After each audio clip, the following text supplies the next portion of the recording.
Welcome to Vintage SF. I'm Richard Rempel. I've got a couple of updates for you, and then we have a book review. Up Against It by Laura J. Mixon from 2011. She was writing then as M.J. Locke. That was her pseudonym. But let's get to the updates.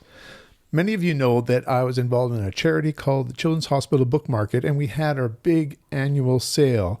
Actually, we have a biannual sale this last April. And we raised a record amount for one sale.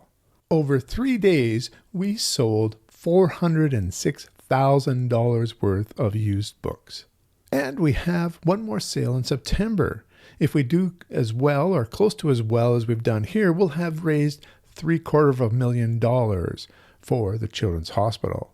Thank you all who've come out and have enjoyed purchasing used books. If you want to learn more, I do have a playlist called Children's Hospital Book Market, and you can see what we've done in this sale and others. Another update is that I was approached a couple of months ago by Timothy Kenny. He has a wonderful channel where they tour libraries. He asked if we could tour my library. He was very impressed with the SF Masterworks that I've collected, and he was also impressed with my range of knowledge in terms of the history of SF and some of the books that I had. So I took some video and some pictures of my library, and we had an extensive interview. Well, that video went live a couple of days ago. The history of science fiction told through one library at a whopping 4 hours and 11 minutes and 28 seconds. You can find that both on Timothy Kenny's channel and my channel, Vintage SF. And if you're one of the new subscribers who came from that video, welcome. We talk vintage SF, but also some contemporary SF as well. I love history, I love biographies, but mostly I love a good science fiction story. And speaking of that, let's talk about Up Against It by Laura J. Mixon. Is this a good story? Laura J. Mixon is from Albuquerque, New Mexico. New Mexico has an amazing, thriving SF author community. People such as George R.R. Martin, Stephen R. Donaldson, Stephen Gould, James S.A. Corey of The Expanse fame. Of course, they're a duo, Ty Frank and Daniel Abraham. And some who've passed away such as Roger Zelazny, Fred Saberhagen, Sherry S. Tepper, and others. Mixon is an engineer by trade and writes science fiction. She's married to author Stephen Gould of Jumper fame. Now, I have a Tor Essentials edition. You can see that over here. This is a line that they've been printing out or reprinting out important novels. I'm not exactly sure how those are selected. If somebody knows, or if there's somebody from Tor listening, I would love to find out. But I just want to read from the back of the book for the description for this novel, and then I'm going to add some thoughts, perhaps disagree a little bit with what's on the back of the book. Here's what it says. Jane Navio is the resource manager of Phocea, an asteroid colony poised on the knife edge of a hard vacuum of unforgiving space. A mishap has dumped megatons of water and methane out the colony's airlock, putting the entire human population at risk. Jane discovers that the crisis may have been engineered by the Martian crime syndicate as a means of executing a coup that could turn Phocea into a client state. And if that wasn't bad enough, an AI that spawned during the emergency has gone rogue. And there's a giant X-factor in the form of the transhumanist Viridian cult that lives in Phocea's bowels. Jane's in the prime of her career. She's only a bit over a century old, but the conflict between politics and life support is tearing her apart. To save her colony and her career, she's going to have to solve several mysteries at once, a challenge that will put her up against all the difficulties, contradictions, and awkward compromises entailed in the human colonization of outer space.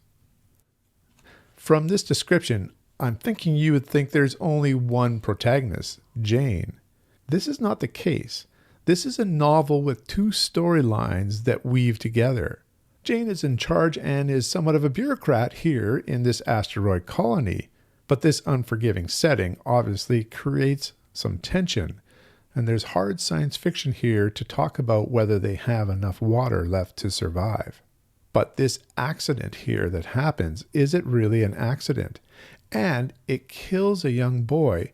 The second protagonist here is the brother of that young boy. We have sort of a gang of youth who love playing pranks, who love using rocket bikes, and who have a desire to just really enjoy their time.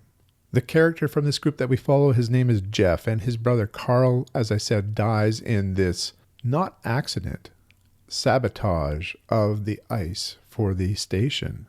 So we have a teenager's life in turmoil, both emotional and critical for the safety of the asteroid. And then we have Jane desperately struggling to see if she can find more ice so that they can exist, something that can come to the asteroid or that they can bring to the asteroid in time so that nobody has to leave or perhaps die. And as the back of the book said, this has been a coup by some Martian mafia. What I liked about this book was that it painted a picture of a really interesting asteroid colony. There's smaller asteroids that are connected to it as well. It is hard science fiction. That means a lot of science in here, but it's very accessible. It was easy to follow the action and the protagonists. It did feel a little bit, though, like two novels because you have teenage angst on one side and you have bureaucratic nightmares on the other side. They do come together at points, but it seems a bit of an awkward marriage. The peril seems very real. There's no room for error in space. And I found particularly interesting the AI that was spawned. How does that play into the survival of the colony? There's a lot of plot threads here, including that Viridian cult.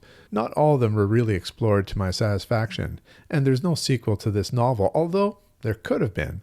In particular, I would love to see what happened with the AI. So if you're interested in a snapshot of life that could be existing in a colony that is in the asteroid belt between Mars and Jupiter, if you're interested in survival, just the fact of having water is necessary, and the political intrigue and the action that happens in this novel, then you've got one here that you might want to read. So that said, I found this to be a competent novel, one where the story moved along often in the ways you might think it would. I was a bit disappointed that some of the plot threads really were left hanging or not fully explored. But this was a 400-page book, and I think it's a good read. I would give it 7.5 out of 10. I'm curious, have you read Up Against It? What are your thoughts? How about any other books that were written by the pseudonym M.J. Locke? Let me know in the comments below. Until next time, keep reading.